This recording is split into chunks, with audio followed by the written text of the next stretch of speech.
Hello అండి, welcome back to Vibhas Telugu రుచులు.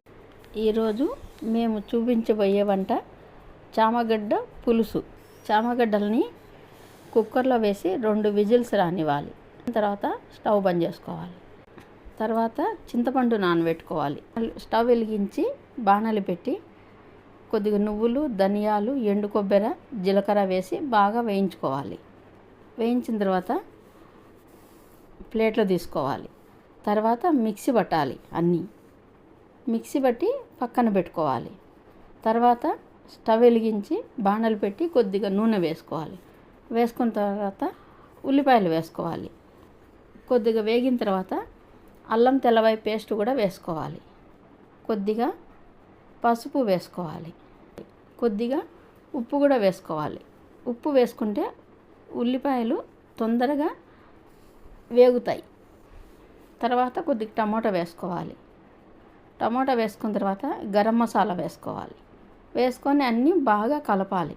కలిపిన తర్వాత చామగడ్డ ముందుగా ఉడికించుకున్నాం కదా, దాని పొట్టు తీసేసి ఈ ఉల్లిగడ్డలలో వేసి బాగా వేయించాలి. వేయించిన తర్వాత తగినంత కారం వేసుకోవాలి. వేసిన తర్వాత ముందుగా వేయించుకున్న నువ్వులు, ధనియాలు, జీలకర్ర, ఎండు కొబ్బరి అన్నీ మిక్సీ పట్టాం కదా, ఆ పౌడర్ కూడా వేసుకొని బాగా కలుపుకోవాలి. కలిపిన తర్వాత కూరకు తగినంత ఉప్పు వేసుకోవాలి. వేసుకున్న తర్వాత ముందుగా నానబెట్టుకున్న చింతపండు రసాన్ని తీసి ఈ కూరలో వేయాలి. చామగడ్డ కూరలో వేసిన తర్వాత బాగా కలుపుకోవాలి. కొద్దిగా నీళ్లు పడితే తగినన్ని నీళ్లు వేసుకోవాలి. చామగడ్డ పులుసుకు ఇది లిక్విడ్గా ఉంటుంది కాబట్టి నీళ్లు వేసుకోవాలి. కొద్దిగా పసుపు కూడా వేసుకోవచ్చు. కలర్ తక్కువ ఉందనుకుంటే పసుపు కూడా వేసుకోవచ్చు. అన్నీ కలిపి బాగా మూత పెట్టాలి. మూత పెట్టి 15 నిమిషాలు బాగా ఉడకనివ్వాలి. ఉడికిన తర్వాత కొద్దిగా కొత్తిమీర వేసుకోవాలి.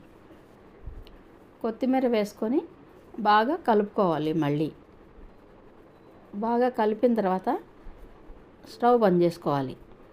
చామగడ్డ పులుసు ready. Please share, like and subscribe చేసుకోండి మా యూట్యూబ్ ఛానల్ను.